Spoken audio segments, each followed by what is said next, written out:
जो हमारे प्रबंधन से संबंधित है, जिसका नाम है educational management concept and functions and theories. हाँ जी, ये कह रहे थे वो सब छुट्टी है 2 दिन की। यहाँ कोई तो कहा बताया कि चक्रवात आ रहा है साइक्लोन। मेरी बात में तो क्या कहते हैं, साइक्लोन ही कहा जाता है इसे। अलग-अलग कंट्री में अलग-अलग नाम है इनके। मालूम है यहाँ टाइफून लाके बहुत खतरनाक होते हैं, हरिकेन टाइफून वगैरह। पता बातें क्यों कर रहे हैं हम? क्योंकि जो अपना आगे के प्लान थे ना 2 दिन के सारे बदल गए आप लोगों के। इसलिए हम सोच रहे हैं कि भाई अब कल आना नहीं है तो कल क्या करना, बातें शुरू। यही बात है ना। और तो क्यों बातें कर रहे हो भाई, जब आपको सूचना मिली छुट्टी है तो बात खत्म होगी। बात करने का आगे के प्लान में चेंजेस हो गया 2 दिन के में। एजुकेशनल मैनेजमेंट लिखो भाई। सबसे पहले पढ़ेंगे हम इसकी संकल्पना, जैसा कि कल मैं आपको बता रहा। यानी ये कंसेप्ट कहां से आया और किस तरह से आया। और शैक्षिक प्रबंधन को पढ़ने से पहले हम पढ़ेंगे शब्द को जिसका नाम है मैनेजमेंट। जैसा कि कल मैंने आपको बताया था, अंग्रेजी के 3 शब्दों से मिलकर बना है और इसका पहले उपयोग देखिए किया जाता था उद्योग जगत में, व्यापारिक क्षेत्र में। इन क्षेत्रों में देखिए पहले शब्द का प्रयोग होता, लेकिन आज इतना पॉपुलर हो गया कि व्यक्ति कोई भी काम करता है उससे पहले कहता है अरे मैनेज कर लोगे। हर काम के लिए उसको क्या करना पड़ता है, प्रबंधन करना पड़ता है। इतना पॉपुलर हो गया तो हमारी शिक्षा देखिए कैसे रह सकती थी। तो आज इसका प्रयोग किसमें किया जा रहा है, शिक्षा के क्षेत्र में। और अब हम जानेंगे कि ये प्रबंधन जो शब्द क्या है हिंदी में इसका अर्थ। सर यही छोड़ा था मैंने कल, तो बताओ प्रबंधन किसे कहते हैं। आप लोगों से शुरुआत करते हैं। प्रबंधन कहते किसे हैं भाई, भाषा के लिए तो मैं कह रहा था एक हाथी 5 अंधे व्यक्ति, ये कहावत है। लेकिन मैं पूछ रहा हूं इसका अर्थ क्या होता है, सामान्य आप क्या लगाते हो अर्थ। प्रबंधन किसे कहते हैं, किसी कार्य की व्यवस्था। और बताओ प्रबंधन किसे कहते हैं हम। अब देखो मैंने कहा था ना एक के कारण कितने परेशान होते हैं। जगह हो जब बिठाना हो तो थोड़े से साइड में किसे जाया करो, फ्रंट पे बिठा दिया करो, ठीक है। बाद में जब बीच में गैप मिलेगा एडजस्ट हो जाया करो। तो ये एक ध्यान रखना चाहिए हम लोगों को कि ताकि दूसरा थोड़ा सा देखिए परेशान नहीं हो, क्योंकि आपके साथी कहते नहीं है लेकिन मन से गाली निकालते हैं। और जो व्यक्ति देखिए आंख नाक मुंह इनको चलाने लग जाता है, समझ लो अंदर कुछ तूफान आ रहा है। और जो कुछ भी नहीं बोलता बिल्कुल शांत हो जाता है, वहां तो देखिए जितना समुद्र शांत होता है उतनी ही भयंकर लहरें उठती है। ये भी ध्यान रखिए भूगोल में भी सिखाया जाता है। तो यहाँ हम बात करें प्रबंधन, प्रबंधन किसे कहते हैं। आप बोलते हो सारे दिन भर अरे बस जगह नहीं मिली, मैनेज करना पड़ा मुझे, तो यहाँ जगह नहीं मिली, मैनेज करना पड़ा थोड़ा सा, कोई इधर एक दूसरे बताते रहते हैं ताकि मैनेज हो जाए जगह। करते हैं नहीं करते। क्या है ये प्रबंधन, किसे कहते हैं। योजना बनाना वगैरह तो कुछ नहीं होता है। योजना बनाना बिल्कुल सही बात है। और बताओगी, चलो मैं बताता हूँ। देखिए जब हम कोई भी काम को करते हैं सबसे पहले हमारे पास हमारा लक्ष्य होता है। बिना लक्ष्य के कुछ नहीं होता है। आपका और हमारा लक्ष्य एक ही, व्याख्या बनना कुछ भी हो जाए, हरा पेन जेब में लगाना है, हमें कुछ भी हो जाए।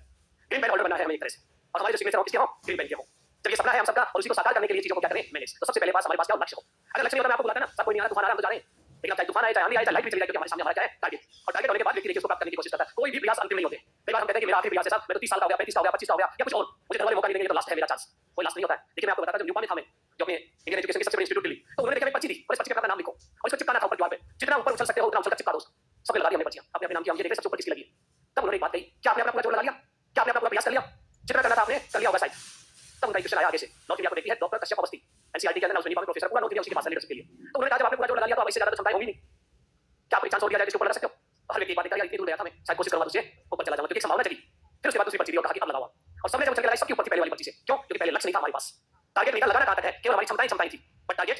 और दूसरी बात हमारे पास क्या आ गया, टारगेट जैसे व्यक्ति टारगेट तक पहुंचता है तो थोड़ा सा जोर और लगा देता है, उसके ऊपर चिपकाने की कोशिश करता है उसको, क्योंकि ये टारगेट बेस्ड थोड़ी थी। और जब आपको टारगेट मिल जाता है तो आप पूरी क्षमताओं का प्रयोग करिए, कोई भी प्रयास अंतिम नहीं होता, जैसे एग्जांपल था मेरे पास।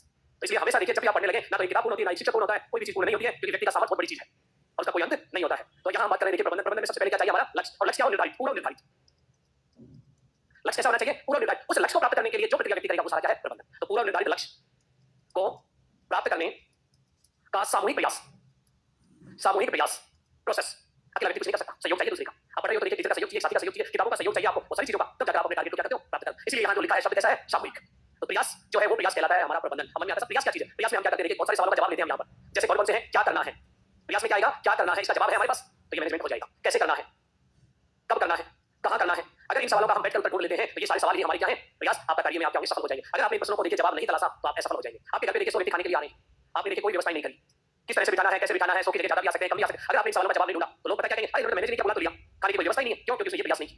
मैं किन लोगों को बुला रहा हूं, कैसे खाना खिलाऊंगा, कब उनको खाना खिलाऊंगा, कौन से स्थान पे खिलाऊंगा, क्योंकि संख्या में क्या हो सकता है, चेंजेस। और अक्सर आप बोलते रहते हैं ऐसी चीजें, क्या बोलते रहते हैं कि देखिए यहाँ व्यवस्था बहुत अच्छी थी, यहाँ व्यवस्था अच्छी नहीं थी, और वो दिखती है आपको व्यवस्थाएं। वो व्यवस्थाएं देखिए एक कहावत चलती है, देखिए युद्ध में यदि आप खून कम बहाना चाहते हो तो शांति काल में संघर्ष कर लो आप। और जो शांति काल में संघर्ष करते हैं युद्ध काल में उनका खून कम रहता है, क्योंकि लड़ाई को टालने की जितनी कोशिश करनी है शांति काल में हो सकती है। अन्यथा युद्ध होगा, युद्ध का परिणाम आपको पता है, रहेगा उसमें। इसलिए आप जब पेपर हो उससे पहले जितना संघर्ष करोगे परिणाम उतने अच्छे होंगे। इसलिए कहावत भी चलती है, 18 से 28 साल तक जो मेहनत करता है वो 80 साल तक मौज करता है। इस उम्र के अंदर ही सारे काम करने होते हैं व्यक्ति को, युवा अवस्था होती है, उसी के अंदर सपाटा होता है, मौज मस्ती होती है, पढ़ाई होती है, लेकिन बट उसको भी मैनेज करना है इन सब चीजों के साथ। और जो व्यक्ति मैनेज कर लेते हैं वो 80 साल तक मौज करते हैं। फिर उसके बाद इस जो संघर्ष है इसके परिणाम का खाते बाद में यानी आपको जो मिल गई तो उसके बाद उस जो का खाओगे आप। इसलिए देखिए छोटी छोटी बातें ये हमारे प्रबंधन का हिस्सा है ये सब चीजें। तो यहाँ हम बात करें सिंपल सी, देखिए इसकी पर वो है पूरा निर्धारित लक्ष्य को प्राप्त करने का सामूहिक प्रयास क्या कहलाता है, प्रबंधन। बता दो जल्दी से, अर्थ लिखो। प्रबंधन का अर्थ पूरा निर्धारित लक्ष्य को प्राप्त करने का सामूहिक प्रयास ही प्रबंधन है। और यहाँ मैंने बताया प्रयास कहते किसको है, ये प्रयास आपके सामने है, देखिए प्रयास या प्रोसेस, ये है आपके सामने, देखिए प्रोसेस क्या करना है, कैसे करना है, कब करना है और कहां करना है, इनका आंसर ढूंढना ही प्रबंधन है। प्रयास को इंग्लिश में कहते हैं प्रोसेस, यानी एक प्रक्रिया।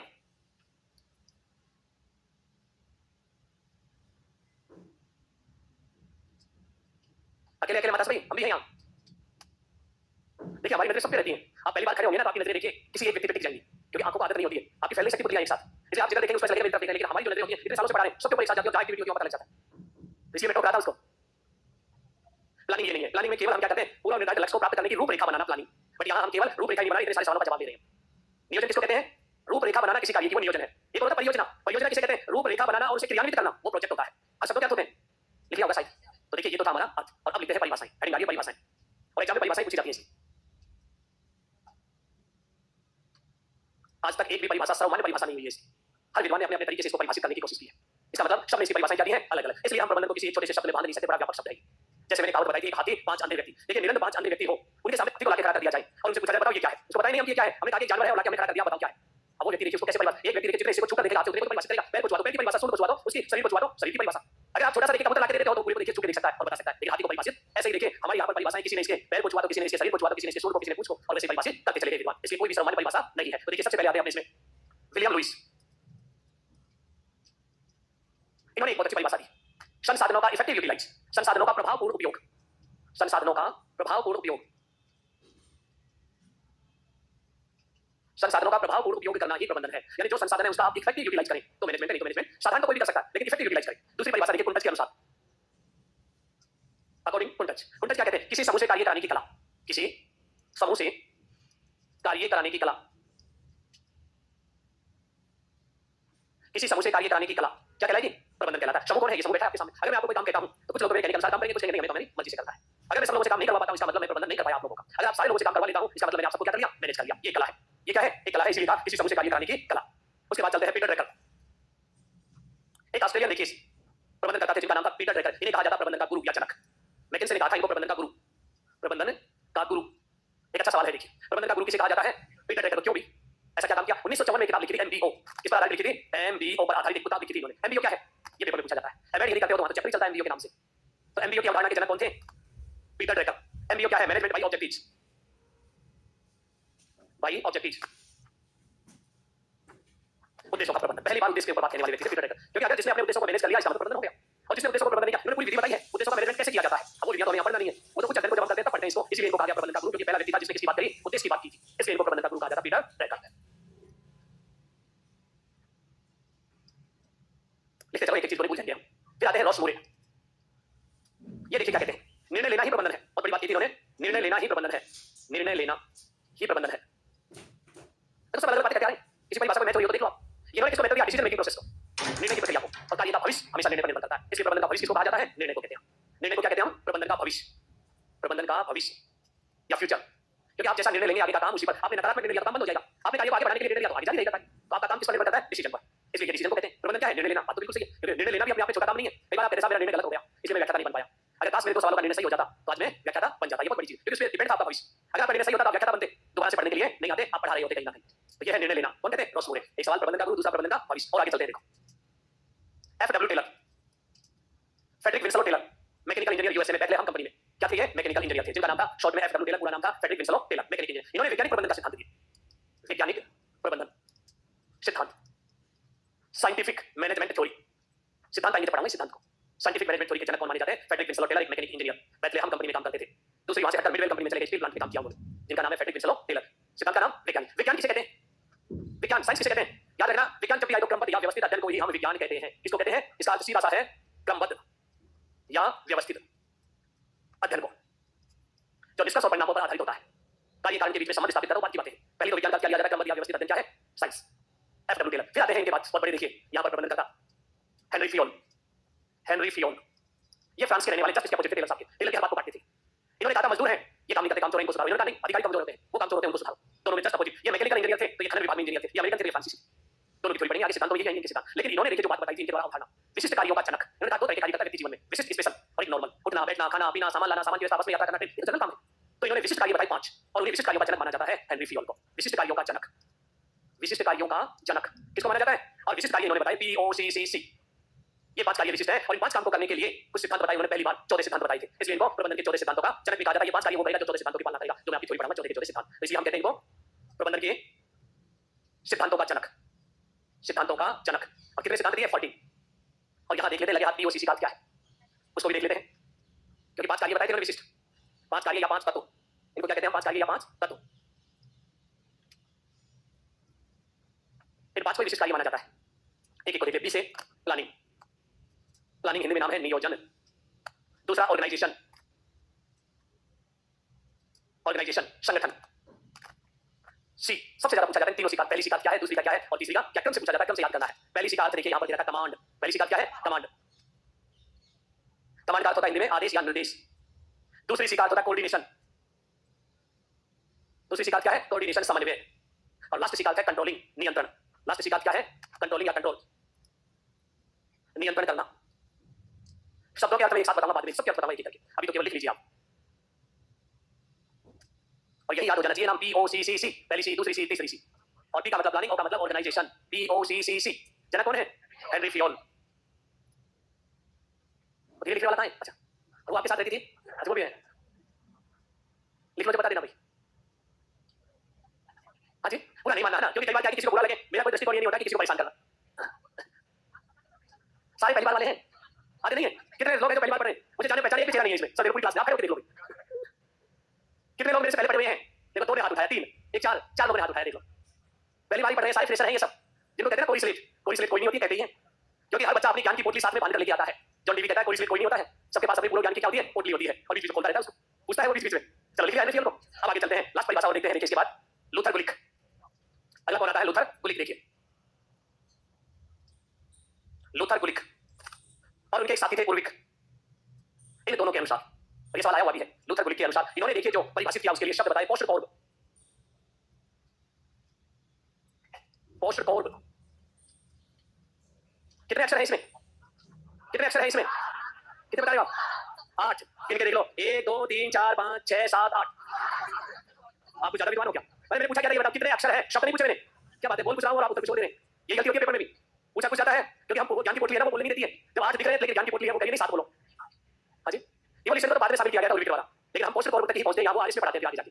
हाँ तो उसको आईएएस में भी पढ़ाते हैं, आईएएस में भी चलता है वो, वहां पढ़ाते हैं इस चीज को। क्या आपका पब्लिक है क्या सब्जेक्ट, हाँ जी, अच्छा सेकंड ग्रेड, उसमें ये चीज आती नहीं है, नॉर्मल चीजें आती है उसके अंदर। तो मेरे पूरे राजस्थान में 10वीं रैंक थी जब किसी जमाने में पेपर दिया, जब मैंने, ऐसी कोई बात नहीं, मेरे सारे सब्जेक्ट पढ़े हुए हैं। अरे नहीं मैं नकार नहीं रहा हूं, लेकिन पढ़ा दिया जाता है वो बात अलग है। मेरी एक आदत होती है सबसे पहले वो पढ़ाई करो, topic wise, point two point. एक मिनट, उस चीज को कहा जाता है स्मार्ट स्टडी। हर बच्चा पढ़ता है लेकिन सिलेक्शन क्यों नहीं होता, जो बच्चे स्मार्ट स्टडी करते हैं वो आगे निकल जाते हैं, वो लाइफ में याद रखना, ये छोटी छोटी बातें। और जो देखिए ज्ञान ग्रहण करते हैं वो ज्ञान का बाबा बनते हैं, मेरी तरह पढ़ाते हैं दूसरों को, जो इतना ज्ञान ग्रहण कर लेते हैं क्योंकि फिर उसकी क्षमता खत्म हो जाती है निर्णय लेने की। जब उसको सारी चीजों में कंफ्यूजन होने लग जाता है वो, और जब वो निर्णय नहीं ले पाता तो इसका मतलब सीधा सा सिलेक्शन होगा कैसे। खूब एक्सपर्ट मिलेंगे सब्जेक्ट के लोग, लेकिन सफल लोग बहुत कम मिलेंगे आपको, चीजों को मैनेज करते हुए बहुत कम मिलेंगे, क्योंकि छोटे से क्षेत्र में एक्सपर्ट हो सकते हो, सभी में एक्सपर्ट होना इतना आसान काम नहीं है, इसलिए मैं आपको बता रहा हूं। तो यहाँ हम कितनी पढ़े, लूथर गुलिक, इन्होंने क्या दिया, पोस्ट कॉर्ब। अब देखिए यहाँ पर शब्द की बात करें तो कितने, 1 2 3 4 5 6 7 अक्षर है, 8 शब्द है 7, ये चीज आपको याद रखना है। इसमें एक एक शब्द से देखिए क्या बना हुआ है, यहाँ पर हमारी अवधारणा बनी हुई है। पी का मतलब अभी बताया था मैंने, क्या है, नियोजन। ओ का मतलब बताया था, संगठन। याद रखना ये चीज, पहला कार्य क्या है प्रबंधन का, पी, दूसरा कार्य क्या है, ओ। सब विद्वानों ने माना है, दो फिक्स, इसलिए पूछा जाता है ये सवाल, पहला कार्य पी, दूसरा कार्य ओ। पी का मतलब प्लानिंग, ओ का मतलब ऑर्गेनाइजेशन। उसके बाद आता है एस, स्टाफिंग। स्टाफिंग का हिंदी में आता है नियुक्ति करना। रोमन चक्रवात थोड़ी आ रहा है, ऐसे डर गए आप तो कि साइक्लोन यहीं आ गया हूं। डी, डी का मतलब होता है डायरेक्टिंग, और इसका अर्थ होता है निर्देशन। और फिर है देखिए सी ओ, कोऑर्डिनेशन, मैंने इंग्लिश में लिख दिया था, हिंदी में लिख देता हूं समझ में। और आर का मतलब होता है रिपोर्टिंग, आईएनजी, रिपोर्टिंग। रिपोर्टिंग को क्या कहेंगे हिंदी में, प्रतिवेदन। क्या कहते हैं हम, प्रतिवेदन। और लास्ट हमारा देखिए बजटिंग, बजट निर्माण, बजट निर्माण। अब तक देखिए किसी ने इसकी बात नहीं करी पैसों की, और आपको भी पता बिना पैसों के कुछ नहीं होता है, बिना पैसों के कोई काम नहीं होता है। सारे काम देखिए किससे होते हैं, पैसों से, क्योंकि आज के दिन हिसाब के युग में सबसे बड़ा भगवान है तो ये पैसा ही है, इससे बड़ा कुछ भी नहीं है। सबसे बड़ा किसको माना है, पैसे को ही माना गया है, तो बजट तो होना चाहिए कोई भी काम करने के लिए, अगर ये नहीं है तो सारे लक्ष्य रह जाते। उतारो जल्दी से इनको, कितने बने, 7 या 8, 7 सब अक्षर नहीं शब्द बने हैं, देखो इन्हें वर्ड कहते हैं हम, लिख लिया होगा शायद। चलो आगे चलते हैं। इन परिभाषाओं को पढ़ने के बाद हम निष्कर्ष निकालते हैं यहाँ पर इनकी विशेषताएं, कि प्रबंधन है क्या चीज। परिभाषाओं को पढ़ने के बाद क्या निकालेंगे हम, निष्कर्ष निकालते हैं, और वो निष्कर्ष इसकी क्या कहलाती है, विशेषताएं। और इन विशेषताओं के आधार पर पढ़ेंगे हम इसकी प्रकृति, विशेषताओं के आधार पर क्या पढ़ते हैं, प्रकृति। तो लिखो आप इसके बाद प्रबंधन की विशेषताएं, प्रबंधन की विशेषताएं। देखिए सबसे पहले विशेषता, प्रबंधन एक प्रक्रिया है या नहीं, प्रबंधन एक प्रोसेस है। क्या है ये, एक प्रोसेस है। कैसी प्रोसेस है ये, निरंतर चलने वाली, यानी कैसी प्रक्रिया है, सतत या कंटिन्यूअस या निरंतर। कैसी प्रक्रिया है, निरंतर चलने वाली। उसके बाद दूसरे नंबर पर देखिए, अकेला व्यक्ति करता है या समूह में करता है इसमें काम, सामूहिक प्रक्रिया है। कैसी प्रक्रिया है, सामूहिक। समूह में यदि व्यक्ति रहता है तो वो होती है सामाजिक, मिलजुल के काम करना क्या कहलाता है, सामाजिक। उसके बाद देखिए और देखिए कैसी प्रक्रिया है, ये देखिए विशुद्ध रूप से मानवीय प्रक्रिया है, मशीन नहीं करती। विशुद्ध कैसी प्रक्रिया है, मानवीय। प्रबंधन मशीन करती है, मानव करता है, सीधी सी बात है, खाली वाला करता है मैनेज, मशीन मैनेज कभी भी नहीं करती है। और देखिए उद्देश्य आधारित प्रक्रिया है या लक्ष्य आधारित प्रक्रिया है या नहीं। अच्छा उसके बाद देखिए अमूर्त है या मूर्त प्रक्रिया, आपके माइंड में क्या चला किसी को पता नहीं लगता, ये अमूर्त शक्ति होती है प्रबंधन। क्या कार्य है इसको, अमूर्त, जिसकी कोई मूर्त नहीं हो, अमूर्त शक्ति। पर आधारित एक प्रक्रिया है। देखो प्रक्रिया को कितने रूप से परिभाषित कर दिया हमने। प्रबंधन एक प्रक्रिया, कैसी प्रक्रिया? सतत, सामूहिक, सामाजिक, विशुद्ध मानवीय, उद्देश्य आधारित, अमूर्त प्रक्रिया। और देखिए हम इसे ये सब जगह लागू होता है, उच्च स्तर पर भी, मध्यम स्तर पर भी और निम्न स्तर पर भी। सार्वभौमिक प्रक्रिया है, यूनिवर्सल। कैसी प्रक्रिया है ये? सार्वभौमिक। अच्छा, प्रबंधन हमेशा एक जैसा रहता है, बदलता है परिस्थितियों के अनुसार, बदल जाता है। तो कैसी प्रक्रिया है? डायनामिक प्रोसेस है, अर्थात गत्यात्मक प्रक्रिया। डायनामिक को अंग्रेजी में क्या कहते हैं? गत्यात्मक, गतिशील। और पिछली बार ये सवाल यहीं से पूछा था, उसने क्या किया? सार्वभौमिक की जगह लिख दिया भौतिक प्रक्रिया है। अरे तो मानवीय है, भौतिक तो है ही नहीं। ये अवसर गलत था उसमें, देखिए। और चीजों को रटने से ये याद नहीं रहने वाले सारे शब्द। एक प्रोसीजर से समझो, एक प्रक्रिया है, कैसी प्रक्रिया? जैसे मैंने देखिए बोला, सतत, सामूहिक, ये सारे शब्द आए थे। समूह क्या आया था? हमारा लक्ष्य आया था। समूह को क्या कहते हैं? सामाजिक। कौन करता है? मानव करता है। किस पर आधारित? उद्देश्य आधारित। कैसा है? अमूर्त है। उसके बाद सार्वभौमिक और गत्यात्मक। और सभी स्तर पर होती है। कोई सा भी लेवल हो, सभी लेवल पर होता है क्या प्रबंधन? चाहे उच्च स्तर हो, मध्यम स्तर हो या निम्न स्तर हो, सब पर हम बात करेंगे। लिख लीजिए, ये विशेषता है इसकी। अगर मैं लंबी लाइन लिख पाता, देखो कैसे लिखो। प्रबंधन एक प्रक्रिया है, दूसरी प्रबंधन एक सतत प्रक्रिया है। ना तो पढ़ी जाती ना याद होती है आप लोगों को। जितनी शॉर्ट में चीजें होती हैं उतनी ज्यादा याद होती हैं और उतनी जल्दी रिवाइज भी कर लेते हैं। नहीं तो लिखते रहो चाहिए। प्रबंधन एक सामूहिक प्रक्रिया है। कैसी प्रक्रिया है? सामूहिक प्रक्रिया है। प्रबंधन एक सामाजिक प्रक्रिया है। प्रबंधन एक विशुद्ध मानवीय प्रक्रिया है। प्रबंधन उद्देश्य आधारित प्रक्रिया है। प्रबंधन एक अमूर्त शक्ति है। प्रबंधन सार्वभौमिक है, अर्थात सभी जगह उपलब्ध है। प्रबंधन गत्यात्मक है, क्योंकि परिवर्तन होता रहता है। कितनी विशेषताएं होगी देख लीजिए, आपके सामने है। 8 है 9 है? 9 है। पहले देख प्रक्रिया अपने आप में क्या है? शुरू में मैंने जब बताया तब ये कहा था प्रबंधन क्या है? एक प्रोसीजर है। ये विशेषता है इसकी। 9 हो गई है, 8 कैसे हैं? प्रबंधन एक प्रक्रिया है, फिर आगे सब कुछ आगे लिखते चलो, 1 2 3 4 5 6 7 8 9। चलो अब आगे बढ़ते हैं। अब लिखिए प्रबंधन की प्रकृति। प्रबंधन की प्रकृति,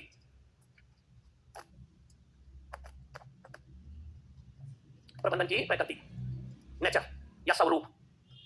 देखिए, जब हम 11वीं में और फर्स्ट ईयर में कोई सब्जेक्ट को लेते हैं तो सबसे पहले आता है उस सब्जेक्ट का अर्थ, परिभाषाएं और विशेषताएं और उसकी प्रकृति। तो मुझे बता दो प्रकृति किसे कहते हैं, क्या होती है प्रकृति? और आप लोग पढ़ने बैठ जाते हैं उसमें 2 2 3 3। मुझे तो छोटे से रूप में बता दो प्रकृति क्या है, क्या होती है प्रकृति? मैं कहता हूं नेचर, वो मैं पहले बोला अंग्रेजी में नेचर, हिंदी में दूसरा नाम क्या है? स्वरूप। अब बताओ प्रकृति में अच्छा क्या लिखा है प्रकृति को? उत्तर बता दो चलो। जैसे राजनीति विज्ञान की प्रकृति को समझाइए, क्योंकि पॉपुलर सब्जेक्ट यही होता है, सबसे ज्यादा स्कूलों में चलता है। राजनीति विज्ञान की प्रकृति को समझाइए, क्या लिखा है आप? या देखिए किसी ने जीव विज्ञान लिया तो जीव विज्ञान की प्रकृति को समझाइए। हां जी, तरीके को, जैसे थोड़ा सा बताओ तरीका, सीखने का तरीका इस विषय को। और बताओ भी, अच्छा पढ़ने वालों से बढ़िया लिखे आए थे नहीं लिखे आए? अब ये नहीं पता सब लिख के आए थे उसे। कई लोगों को तो ये भी नहीं पता, जब संकल्पना पूछी जाती है ना, राजनीति विज्ञान की संकल्पना समझाइए, किम्स के नियम की थ्योरी को समझाइए। तो देखिए थ्योरी में अलग होती है, संकल्पना में ये नहीं पता संकल्पना में लिखना क्या होता है। देखो तो लिख के आते हो आप लोग, कभी इन चीजों में गौर नहीं किया। आता है आलोचनात्मक वर्णन करिए, तो उसका उत्तर पता नहीं क्या लिखे आते हैं। और कई बार जब अच्छे देखे जो व्यक्ति जो कॉपी जांचता है ना, वो नंबर देता है, उसमें डिवाइडेशन हो जाते हैं, आज के इतने नंबर होंगे, परिभाषा के इतने होंगे और इसकी मान्यता कितने होंगे, विशेषताओं के सबके नंबर बटे होते हैं। और वर्तमान में उपयोगिता क्या है, लास्ट में सबसे ज्यादा नंबर देता है और इसका उत्तर किताबों में नहीं मिलता। वर्तमान परिप्रेक्ष्य में इस सिद्धांत की क्या उपयोगिता है और पेपर बनाने वाले को पता है इसका बच्चे के पास कोई उत्तर नहीं होता, सबसे ज्यादा अंक वही करता है। और वहां हम लिखते हैं 2 लाइन, फिर कहते हैं कि नंबर नहीं आया हमारे सवाल में से। ऐसा क्यों? क्योंकि हम इन चीजों पर बारीकी पर जाते ही नहीं है। पूछता क्या कुछ बच्चे जाते हैं, मैंने देखिए कभी भी कॉलेज लाइफ में देखिए पूरे सवाल कभी कर नहीं पाया, इसलिए मैं कहता ज्यादा मत पढ़ा करो। पहले सवाल को इतना ज्यादा लिख दिया जाता है, लास्ट का सवाल होता ही नहीं, क्योंकि उन्हीं को करते हुए निकल जाते हैं, आगे इतने टाइम पूरा हो जाता है। और मैं इन्हीं का जैसा था, धीरे धीरे लिखने वाला, ऐसे जल्दी जल्दी नहीं लिखा जाता है, क्योंकि स्पीड होती है और स्पीड से हम लिख भी नहीं पाते, पहले सोचते हैं फिर लिखते हैं, और स्पीड से लिखते हैं ना तो आगे जाके लिखते क्या है। लेकिन आप बता दो मुझे प्रकृति, उत्तर नहीं आया देखिए इसका, तभी तो पढ़ाने में मजा आया। देखिए तो सारी थ्योरी चलेंगे अपने इसमें, आगे के 5 टॉपिक कैसे ऐसे ही हैं सब। चलो ये पढ़ा होगा आपने प्रकृति में, कला है या विज्ञान? ऐसे पढ़ते हैं राजनीति विज्ञान कला है, राजनीति विज्ञान एक विज्ञान है। तो प्रकृति में हम 2 चीजों का अध्ययन करते हैं, कला के रूप में विषय या विज्ञान के रूप में या दोनों के रूप में। तो बताइए प्रबंधन कला के रूप में, कला के रूप में, और दूसरा विज्ञान के रूप में। तो मुझे ये बता दो कला किसे कहते हैं? अंग्रेजी में कहते हैं आर्ट। पहले बता देता हूं कला या आर्ट किसे कहा जाता है, इसमें क्या दिखाते हैं? जैसे राजनीति विज्ञान एक कला है, 10 अंक का सवाल आ जाता है और लिखे आते बच्चे, ये नहीं पता कला में लिख के आए थे। चलो बताओ जल्दी से। हाँ जी, कार्य में दक्षता, देखिए इन्होंने बात बताई, यहाँ कार्य में क्या बताई? दक्षता। और बताओ भी, कला तो पूछ रहा हूं मैं, कला क्या है? वेरी गुड, एक और आया कार्य करने का तरीका।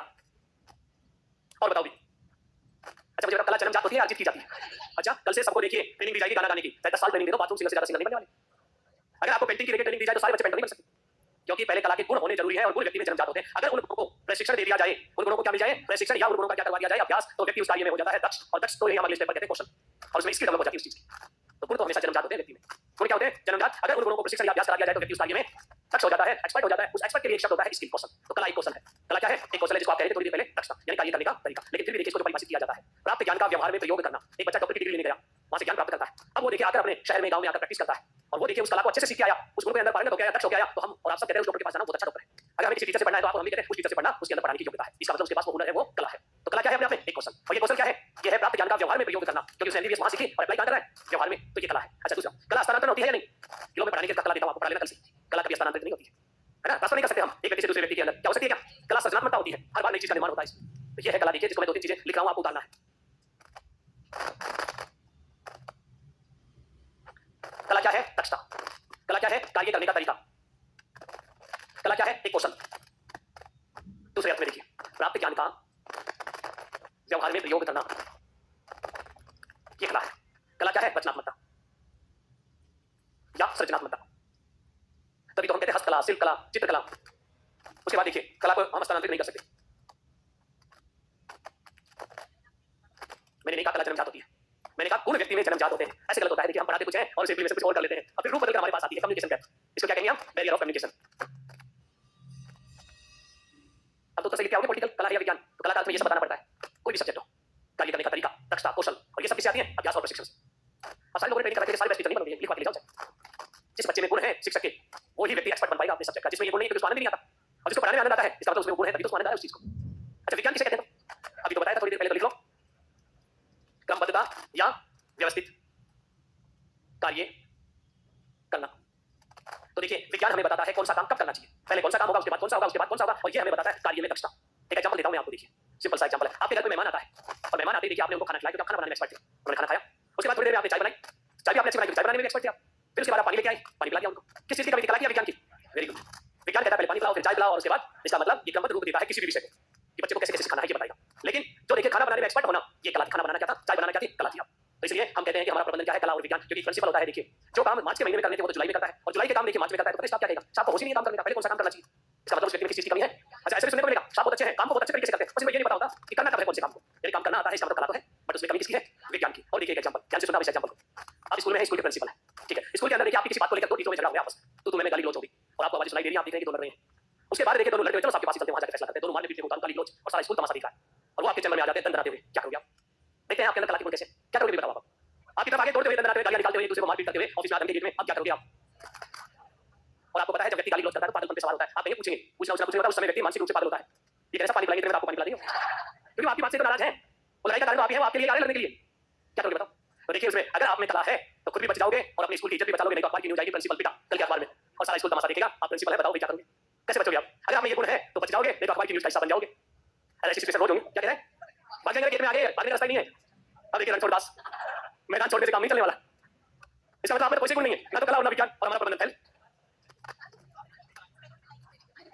हाँ जी, अब तो बता दो, कभी कभी मौका मिलता है अपनी बात कहने का, और मेरे सवाल हमेशा देखिए व्यवहारिक एजुकेशन देने के होते हैं, हमेशा ऐसे नहीं होते कि जो फालतू बातों के होते हैं, क्योंकि सही मैनेजमेंट वास्तव में वही है जो समस्या का समाधान कर दे। क्या करोगे भी, हाँ जी, एक दोनों आगे साथ में, और गाली गलौज गुस्से से लाल है, और गाली गलौज कर रहे हैं, हो सकता है जल्दबाजी में आपका शीशा भी तोड़ दिया हो इतनी देर में।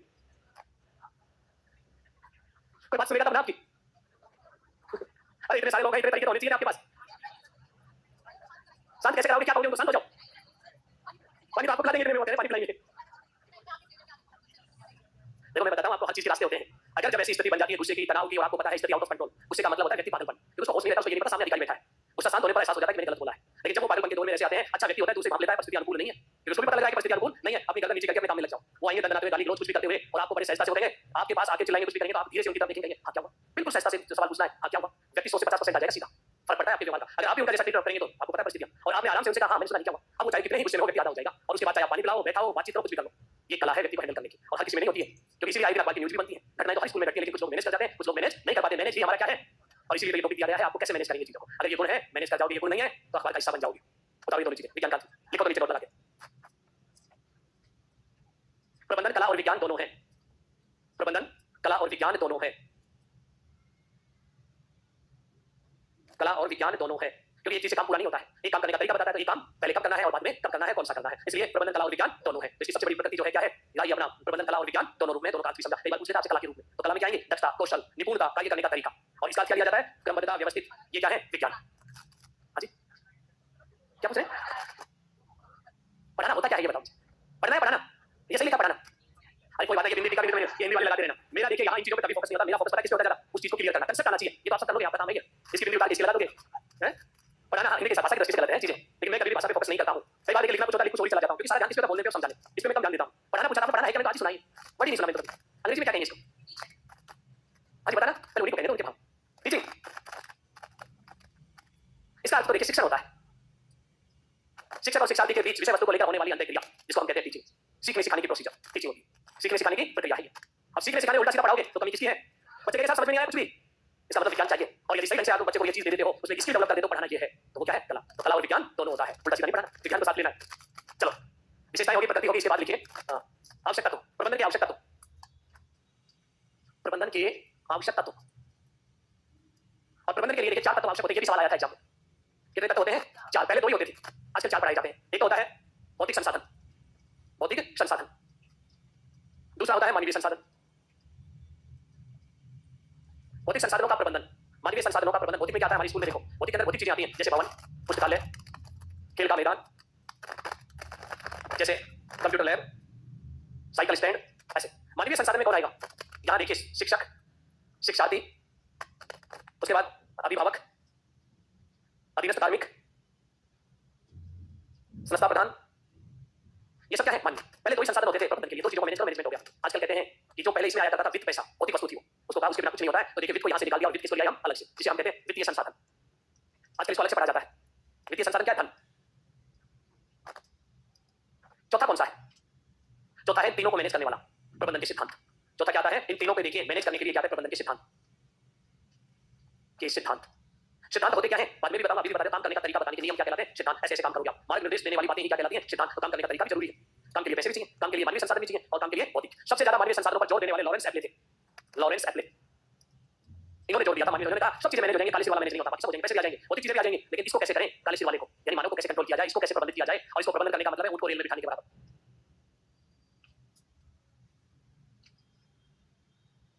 कितने तत्व हो गए हैं? आया हुआ सवाल था ये एग्जाम में।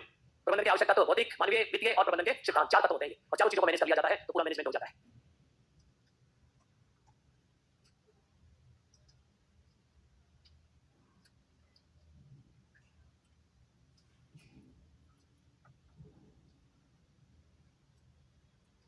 लिख लिया? चलो अब अंत में लिखते हैं प्रबंधन के स्तर, लेवल ऑफ मैनेजमेंट। प्रबंधन के स्तर, प्रबंधन के स्तर। प्रबंधन के तीन स्तर होते हैं। कितने होते हैं प्रबंधन के? तीन स्तर बताए गए हैं और तीन कौन कौन से देखिए डायग्राम में बना रहा हूं। सबसे पहले अपर लेवल का, फिर मिडिल और फिर लो। तो सबसे ऊपर जो प्रबंधन होता है उसे कहा जाता है उच्च प्रबंधन या उच्च स्तर, इसको कहते हैं मध्यम स्तर और इसको कहा जाता है निम्न स्तर। प्रबंधन के कितने स्तर होते हैं? तीन स्तर हो गए, उच्च, मध्यम और निम्न। अब आप देखिए उच्च स्तर पर जो होते हैं वो कौन होते हैं? सीईओ होते हैं, चीफ एग्जीक्यूटिव ऑफिसर। ये कौन होते हैं? नियम बनाने वाले, जिसको हम क्या कहते हैं? नियामक। जो नियम बनाते हैं उन्हीं को क्या कहते हैं हम? एपेक्स बॉडी या उसे गवर्निंग काउंसिल या नियामक या शासी परिषद। ये होते हैं कौन? सीईओ। इनके नीचे होते हैं एचओडी। एचओडी क्या होता है? हेड ऑफ डिपार्टमेंट, कार्यालय अध्यक्ष। तो मध्यम स्तर में कौन आते हैं? कार्यालय अध्यक्ष। और सबसे लास्ट कौन आते हैं? ये नियम बनाते हैं, ये लागू करवाते हैं, ये काम करने वाले वर्कर्स। वर्कर्स, अधीनस्थ कार्मिक। वर्कर्स को हम क्या कहते हैं? कर्मचारी या कार्मिक या अधीनस्थ, अंग्रेजी में कहते हैं सबऑर्डिनेट। तो देखिए कितने लेवल होते हैं? तीन लेवल, उच्च स्तर, मध्यम स्तर और निम्न स्तर। वर्कर्स कहां होते हैं? लो लेवल पर होते हैं। और मिडिल वाले क्या है? एचओडी होते हैं। और टॉप लेवल पे कौन होते हैं? CEO, chief executive officer. उसको इससे नहीं जोड़ते हैं, है ना? जो पॉलिसी को जैसे अपने जिला परिषद में सीईओ है या सीईओ का लिया है, जो कानून बनाते हो, नियम बनाते हो, उनको कहा गया है चीफ एग्जीक्यूटिव ऑफिसर। और उनके नीचे कौन होते हैं? एचओडी। अच्छा अपने शिक्षा विभाग में बताओ सीईओ कौन होगा? सबसे ऊपर कौन होगा? अपने शिक्षा विभाग का एग्जांपल दो, चलो किसी का छोड़िए। यहाँ कौन होगा? चलो ऑप्शन दे दो, देखिए जल्दी यहाँ पर तुक्का मारोगे। कौन होगा अपने सबसे ऊपर? वेरी गुड, शिक्षा सचिव। ये है देखिए हमारे सबसे ऊपर। उसके नीचे देखिए ये कौन होगा? निदेशक। निदेशक को शिक्षा विभाग का अध्यक्ष कहा जाता है। माध्यमिक, प्रारंभिक या स्कूल का जिसका भी होता है विभागाध्यक्ष निदेशक होता है। और उसके बाद वर्कर्स से जितने भी कर्मचारी हैं नीचे, टीचर हमारे क्या है? सारे कर्मचारी हैं उसके नीचे काम करने वाले। ऐसे हम एग्जांपल अपने इसमें दे सकते हैं। अब बताओ मैनेजमेंट उच्च लेवल पर होता है, मध्यम या निम्न या तीनों स्तर पर? हर लेवल पर होता है मैनेजमेंट। देखिए यहाँ भी करता है ये मैनेज, ये भी मैनेज करता है, कर्मचारी भी मैनेज होते हैं। देखो तो नीचे प्रबंधन प्रत्येक स्तर पर किया जाता है। नीचे लिख लो। अच्छा कितने नहीं बनाए? बना लिया, ठीक है, आपने बना लिया, सबने बना लिया। अच्छा तो फिर तो डालना गलत हो जाएगी भी। लिखो प्रबंधन प्रत्येक स्तर पर किया जाता है। प्रबंधन प्रत्येक स्तर पर किया जाता है, जैसे उच्च, मध्यम, निम्न स्तर। जैसे उच्च, मध्यम, निम्न स्तर। अच्छा टॉपिक क्या था? मैं टॉपिक से भटक हो जाता हूं। टॉपिक क्या था आज का अपना? क्या था टॉपिक? प्रबंधन का तो नहीं था टॉपिक। देखो आप टॉपिक का नाम क्या था? वेरी गुड, एजुकेशनल मैनेजमेंट का टॉपिक। तो मैं कुछ पढ़ा ही रहा था। टॉपिक क्या है हमारा? ये था भी। और मैं आपको देखिए एजुकेशनल मैनेजमेंट, एजुकेशनल, और मैं आपको पढ़ा रहा था केवल मैनेजमेंट इतनी देर से। अब इसे शिक्षा में ले जाते हैं। मैंने कहा था हर क्षेत्र में मैनेज किया जाता है। पहले उद्योग में होता था मैनेज, फिर व्यापार में होने लगा, अब सब जगह होता है। सब है तो हमारी शिक्षा में भी ले आते हैं। शिक्षा में किसको ले आए? प्रबंधन को। जब शिक्षा में प्रबंधन को लेकर आते हैं तो वो कहलाता है शैक्षिक प्रबंधन। तो बताओ शैक्षिक प्रबंधन किसे कहते हैं? जल्दी बता दो भैया। तो प्रबंधन समझ में नहीं आया आपको? अगर आया है तो उसका बताओ जल्दी से। शिक्षा के कार्यों की व्यवस्था करना। आज बोलिए। वेरी गुड, बहुत अच्छी बात है। और बताइए भाई शैक्षिक प्रबंधन किसे कहते हैं? अरे प्रबंधन का क्या बताया था? ये तो पढ़ लो पीछे एक बार। क्या बताया था मैंने? प्रबंधन का वेरी गुड, पूर्व निर्धारित लक्ष्यों को प्राप्त। तो आप देखो पूर्व निर्धारित लक्ष्य किसके हैं? शिक्षा के पूर्व निर्धारित लक्ष्यों को प्राप्त करने का सामूहिक प्रयास है ये। तो लिखो, बोले काम नहीं चलेगा। शिक्षा के पूर्व निर्धारित, शिक्षा के पूर्व निर्धारित लक्ष्यों को प्राप्त करने का, शिक्षा के पूर्व निर्धारित लक्ष्यों को प्राप्त करने का सामूहिक प्रयास, सामूहिक प्रयास शैक्षिक प्रबंधन कहलाता है।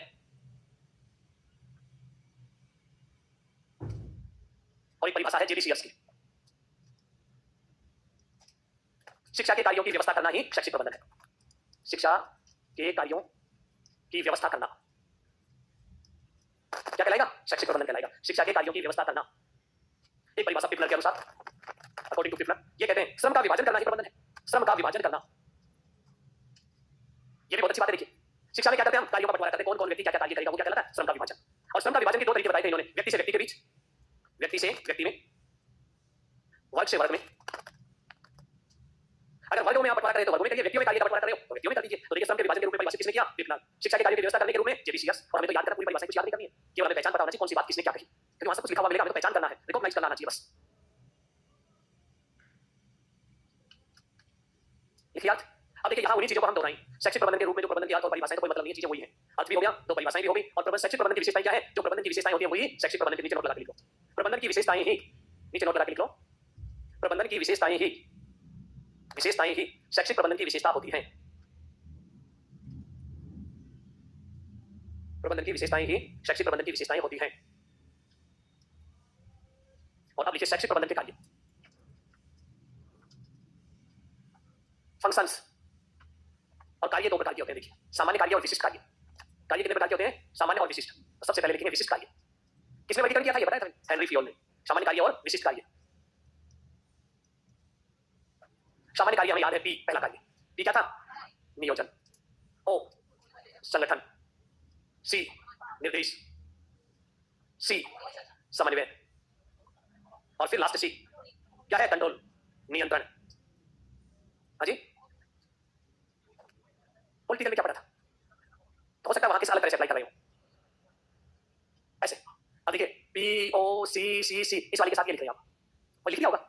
अब आपको देखिए ज्यादा क्लियर करने के लिए परीक्षा में पुराने पेपर में क्वेश्चन देखना, पी ओ सी सी आया अपने याद नहीं। हो सकता है किसी विद्वान देखिए राइटर्स फ्री होते हैं किताब लिखने के लिए, तो वो अपने तरीके से, ये बिल्कुल सही है, अपने तरीके से डिफाइन कर सकते हैं उस चीज को। अब ये देखिए पी ओ सी सी थोड़ी बनाई सूत्र, उन्होंने पूरा लिखा था, प्लानिंग, ऑर्गेनाइजेशन, कोऑर्डिनेशन, और कमांडिंग, और उसके अलावा कोऑर्डिनेटिंग और कंट्रोलिंग।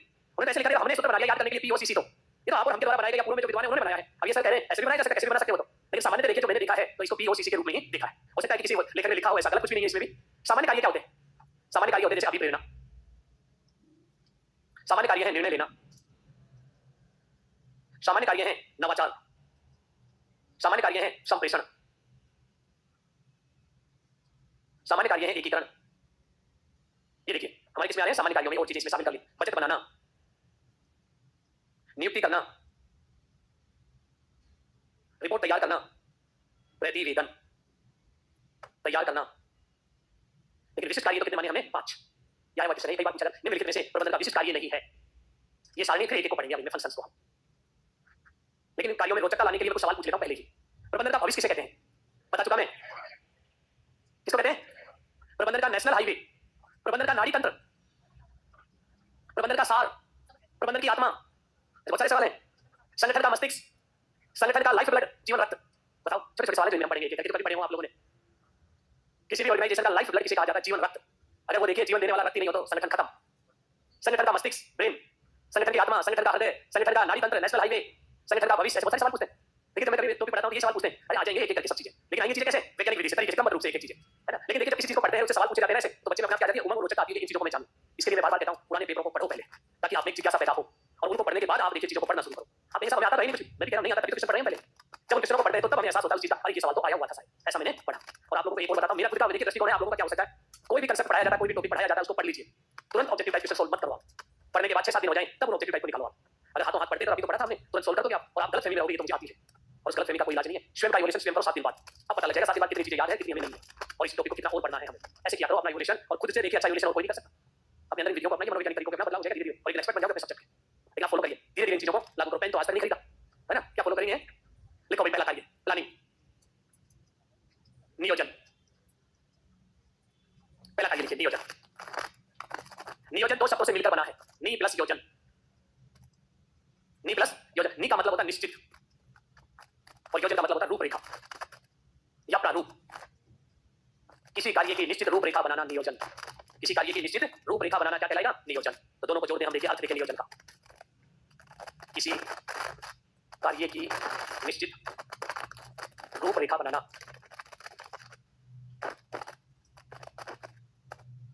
ये लिखिए आप। जैसे आप पूछ रहे थे नियोजन क्या है, ये है नियोजन। देखिए प्रोजेक्ट और नियोजन में क्या अंतर है? प्रोजेक्ट में दो काम होते हैं, इसमें एक होता है, इसमें कार्य की रूपरेखा बनती है, प्रोजेक्ट में कार्य की रूपरेखा प्लस उसे क्रियान्वित इंप्लीमेंटेशन होता है। प्रोजेक्ट कागजों में नहीं होता, धरातल पर भी होता है। जैसे सड़क बनाने का काम करना है हमें प्रोजेक्ट, तो पहले कागज में बनाएंगे सड़क, फिर धरातल पर बनाएंगे। तो दो चीज होती है उसमें, यहाँ केवल एक ही चीज है, रूपरेखा बनाना। लिख लिया होगा शायद, लिखो तो एक लाइन में और। प्रबंधन का सर्वप्रथम कार्य नियोजन है। प्रबंधन का सर्वप्रथम कार्य नियोजन है, जिसका प्रारंभ मानव चिंतन से होता है।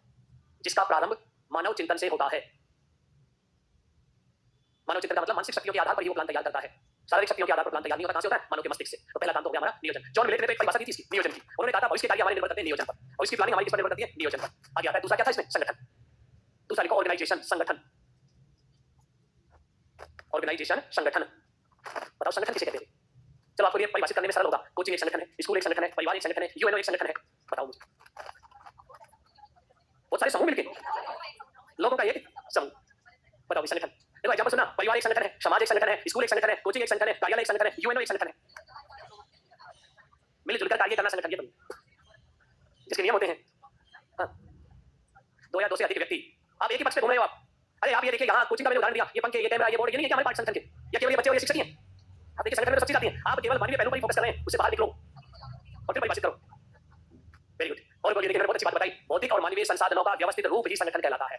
अगर ये व्यवस्थित नहीं है तो संगठन नहीं है, बिखरा हुआ पड़ा है तो कोई ऑर्गेनाइजेशन नहीं है। अगर स्कूल के अंदर हेडमास्टर और वो जो टीचर्स होते हैं अलग-अलग दिशाओं में चलते, हम कहते हैं अरे स्कूल की तो दशा खराब होगी, पूरा संगठन बिगड़ा पड़ा है इसका। इसका मतलब मानवीय संसाधनों में तालमेल नहीं है। लिखो इसका अर्थ। ये पेन चल तो नहीं रहा है अभी, इसे लिख, अच्छे से लिख चीजों को। अरे वो चल ही नहीं रहा, उसको रट रहा है बार-बार। भौतिक भी नहीं रहा, लिख क्या लिखे संगठन में भौतिक एवं मानवीय संसाधनों का, भौतिक एवं मानवीय संसाधनों का व्यवस्थित रूप, भौतिक एवं मानवीय संसाधनों का व्यवस्थित रूप संगठन कहलाता है। संगठन औपचारिक या अनौपचारिक होता है। संगठन औपचारिक, औपचारिक या अनौपचारिक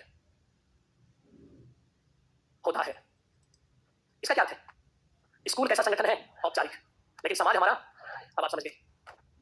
कोचिंग कैसा संगठन है और परिवार हमारा कैसा है? तो इस तरह से संगठन औपचारिक भी हो सकता है और अनौपचारिक भी हो। औपचारिक फॉर्मल रूप से हो, व्यवस्थित रूप से हो, अनौपचारिक जिसमें फॉर्मलिटीज नहीं हो, वो कैसा हो गया? अनौपचारिक। अब देखो इस संगठन को बनाए रखने के लिए जरूरत है मस्तिष्क की। किसकी जरूरत है? मस्तिष्क। मस्तिष्क का मतलब इस संगठन के मानवीय और भौतिक संसाधनों को जोड़े रखे, जो एक जगह बांधे रखे। और वो मस्तिष्क हमारे स्कूल में कौन होता है? हेडमास्टर या प्रिंसिपल। और हेडमास्टर या प्रिंसिपल को हम कहते हैं, क्या कहते हैं? प्रबंधन कर्ता। तो देखिए किसी भी संगठन का मस्तिष्क किसको कहा जाता है? प्रबंधन को कहा जाता है। जितना ज्यादा देखिए प्रबंधन अच्छा होगा, वो संगठन उतना ही अच्छा होगा। अगर इसकी देखिए यहाँ अप्रोच कम हो जाती है कर्मचारियों पे, तो मानवीय और भौतिक संसाधन बिखर जाते हैं। कहते हैं वो हेडमास्टर बच्चे पिछले वाले सॉरी स्टाफ को करते थे और सभी संसाधनों का बहुत अच्छे से उपयोग करते थे। ये हेडमास्टर आए हैं, नतीजों का आने का पता नहीं, जाने का पता, थोड़ी देर बाद संगठन क्या होगा? बिखर जाएगा। तो संगठन का मस्तिष्क कौन है? प्रबंधन। और जब तक ये संगठन में है, ये मस्तिष्क, संगठन दौड़ता रहेगा जैसे हमारे शरीर में ब्लड दौड़ता है, जिंदा रहेगा वो। अगर शरीर से ब्लड निकाल दो, शरीर खत्म, क्योंकि ये भी देखिए संगठन है। उसी तरह से यदि उसमें से इस प्रबंधन को निकाल दो, तो अपने आप संगठन क्या होगा? खत्म हो जाएगा। इसलिए देखिए किसी भी संगठन का लाइफ ब्लड किसको कहते हैं? मस्तिष्क को कहते हैं। लाइफ ब्लड लिखो, ये दो तीन चीजें। संगठन का मस्तिष्क लिखिए, संगठन का मस्तिष्क, ऐसे तो लिखो प्रबंधन। संगठन का मस्तिष्क किसको कहा है? प्रबंधन। दूसरा लिखिए, संगठन का जीवन रक्त, इंग्लिश में है लाइफ ब्लड, जीवन रक्त। संगठन का जीवन रक्त इंग्लिश में लिखना चाहो तो लाइफ ब्लड, किसको कहेंगे? प्रबंधन। ऐसे तो लिखो प्रबंधन।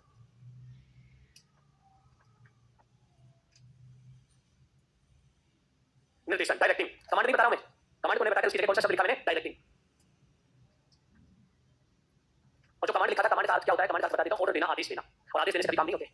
देखिए एक एग्जांपल, आप स्कूल के अंदर है, प्रिंसिपल है, आपको कोई काम करवाना है, सरकार से ऑर्डर आ गया, आपने लेक्चरर को बुलाया, उसे कहा कि आदेश पढ़ो, ये काम कर देना 2 दिन में।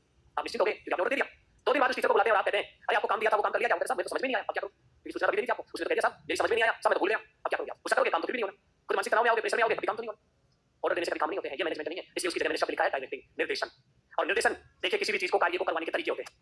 एक फिल्म देखिए शरद चंद्र उपाध्याय का नाम, उसका वो है उपन्यास जिसका नाम है देवदास। अब तक 16 फिल्में बन चुकी हैं उस उपन्यास पर आधारित। कितनी फिल्म बन चुकी है? 16 फिल्म बन चुकी है। 16 डायरेक्टरों ने फिल्म बना दी उसमें। अब आप देखिए 16 की 16 कहानी सबकी एक ही है, लेकिन डायरेक्टिंग अलग अलग है सब में। क्या सारी फिल्में बेस्ट हैं? संसाधनों का उपयोग वो उस पर निर्भर था डायरेक्टर पर, उसने कैसे यूटिलाइज किया और किस तरह से किन लोगों को चुना और किन पात्रों से उन्होंने काम करवाया, उसमें उन संसाधनों का यूटिलाइज कैसे किया। तो देखिए एक ही चीज के अंदर अलग अलग व्यक्ति यदि काम करते हैं तो अलग अलग चीज ही बनती है, निर्भर करता है किस पर? डायरेक्टिंग। और डायरेक्टिंग के देखिए 3 पार्ट होते हैं। सबसे पहले ऑर्डर देना, आदेश। सेकंड पार्ट होता है उसके अंदर ट्रेनिंग देना, प्रशिक्षण। और उसके बाद देखिए थर्ड काम होता है उसका कार्य का मूल्यांकन करना। जिसने भी फिल्म बनाई थी डायरेक्टर ने देखिए अपने अपने तरीके से उनको ट्रेनिंग दी, वैसे काम करवाया और 16 फिल्में बन चुकी हैं इसके ऊपर। देखिए तो एक आदि आप लोगों ने भी देखी होगी, मैंने देखी। नाम तो देवदास ही है। 16 फिल्में बन चुकी है। देवदास ऑफिशियल रिपोर्ट के अनुसार बोल रहा हूं, ऐसे नहीं बोल रहा कोई चीज। अब आप देखिए, अब अरे फिल्म को छोड़ो, हमारे बोलिए, यहाँ जाओ वापस। अब हम बात कर रहे हैं निर्देशन। फिर फिल्म का डायरेक्टर होता है। निर्देशन के 3 पार्ट होते हैं। अब मैं आपको बताता हूं अब जो निर्देशन हमारा हेडमास्टर कैसे करता है, प्रिंसिपल काम करवाने के तरीके बताता हूं आप लोगों को। अब आप देखिए सरकार से ऑर्डर आना है, काम करवाना है, आप किसी लेक्चरर को बुलाया आपने और आपने कहा कि बैठो और हालचाल ठीक है, घर पे सब अच्छे से, बाल बच्चे सब ठीक है, उसको ये लगेगा ये प्रिंसिपल साहब तो मेरे ही अपने अच्छे से हालचाल पूछो, उसको आप ये आभास कराओ इस चीज का। उसके बाद सरकार का ऑर्डर आया है काम करना, अब उसके जोर पड़ेगा। अच्छा साहब इतनी देर से इसीलिए मीठी बातें कर रहे हैं, कोई बात नहीं, आप उसके हाथ में ऑर्डर दीजिए, ये रहा पहला काम, आदेश दो उसको। गवर्नमेंट का ऑर्डर है, आपको ये काम करना है, इसमें कोई किंतु परंतु नहीं, आपको करना है, ठीक है? ऑर्डर मिल गया, वो व्यक्ति क्या करेगा? ऑर्डर मिलेगा, उसके बाद उसे बैठ जाए, इसके एक एक बिंदु की ट्रेनिंग दो उसको, ये ऐसे करना है, ये ऐसे करना है, समझ में आया नहीं आया? अपने आप कह देगा समझ में आ गया, नहीं आया फिर बता दो, आया नहीं आया, हाँ उसे एक एक चीज की ट्रेनिंग ये होती है। और सारे जब पूरा खत्म हो जाए वो कहेगा समझ में आ गया, ठीक है आप जाइए, 2 दिन में करके लाना है आपको काम। वो व्यक्ति चला जाता है, शाम के समय वो साइन करने आपके ऑफिस में आएगा। रूल होता है कार्यालय अध्यक्ष के सामने आने पर कर्मचारी साइन करेगा, जाने पर उसके सामने करेगा, पीछे से करता है तो चोरी है वो, क्योंकि कोई भी कर सकता है, पीछे से आपके सामने करेगा कार्यालय अध्यक्ष के सामने। अब उस जैसे आएगा आप तुरंत उसका मूल्यांकन करो, अरे आज काम दिया था उसको शुरू किया नहीं किया, उसके माथे में देखिए फिर उस पर पड़ जाएगा, काम याद भी नहीं था तो उसको याद आ जाएगा, तो कैसा कल करना तो छुट्टी होगी, ठीक है कल कर लेगा। सुबह फिर आएगा साइन करते। अरे कल तो आपने साइन शुरू नहीं किया था ना, आज जरूर कर लेना, उसके और प्रेशर पड़ेगा माइंड पे देखिए। अब वो सोचेगा 2 दिन के बजाय कल को आके पीछे छुड़ा तो सारा रोज कॉफी खाई, 2 दिन के बजाय 1 दिन में काम हो जाएगा आपका। ये है डायनेमिक काम कराने का तरीका। नहीं तो पहले वाली कहानी बताई ना ऑर्डर की, वो बहानेबाज होते हैं कर्मचारी, और उनके अगर अधिकारी देखिए साथ के सारे बहाने फेल हो जाते हैं। सारे बहाने क्या हो जाते हैं, फेल हो जाते हैं उनके। एक भी बहाना नहीं चलने वाला, लेकिन व्यक्ति प्रबंधन करना कुटिल नहीं होना चाहिए, काम करवाना आना चाहिए बस। यहाँ बोलते क्या है, काम करवाना, उसे कोई रिश्तेदारी या किसी प्रकार के कोई भाव नहीं, उसको तो केवल क्या करना, सरकार की आदेश होगी पालन। अगर आप ऑर्डर देंगे तो पता है साफ ऑर्डर देते रहते हैं, कुछ लेना देना है नहीं, बताते तो है नहीं काम करने कैसे। कर्मचारी बोला जाता है हमारे पास, इतने बोला है हाजी साहब ये एक नया प्रिंसिपल बन गया, ये बन गया, बताते तो है नहीं काम करना कैसे है, पता कैसे। हम दूसरों से पूछते रहते हैं सारे दिन भर। इसका मतलब तो ही देखिए किसकी हो रही है, जो उस कुर्सी पर बैठा है उसकी। वो सोचता है कि काम हो रहा है, काम नहीं हो रहा है, तो ही तुम्हारी हो रही है, और आप कुर्सी पे बैठने के लायक नहीं है, आपको काम नहीं आता है तो छोड़िए उस कुर्सी को, योग्य व्यक्ति को बैठने दीजिए ताकि वो काम को करवा सके सही ढंग से। तो समझ में आया निर्देशन क्या होता है, 3 चीज, आदेश, प्रशिक्षण और मूल्यांकन। ये 3 चीजें होंगी तो आप बहुत अच्छा प्रबंधन कर लेंगे और डायरेक्टिंग कर लेंगे। निर्देशन बता दो, तीनों चीजें पेपर में पूछा जाएगा आप लोगों से। निम्नलिखित में से निर्देशन का भाग नहीं है, तो निर्देशन का भाग क्या होगा, आदेश, प्रशिक्षण और मूल्यांकन। एक लाइन और, उपलब्ध संसाधनों के अनुसार, उपलब्ध संसाधनों के अनुसार कार्य करवाना, कार्य करवाना। नोट लगा के लिख लो। निर्देश में केवल आदेश दिए जाते हैं, नोट लगा के लिख लो। निर्देश यानी कमांड, निर्देश में केवल आदेश दिए जाते हैं।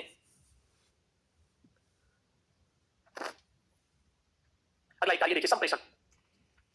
कौन सा कार्य है, कम्युनिकेशन, संप्रेषण। अब देखिए संप्रेषण कहते किसे हैं, पहले ये बताओ कम्युनिकेशन किसे कहा जाता है।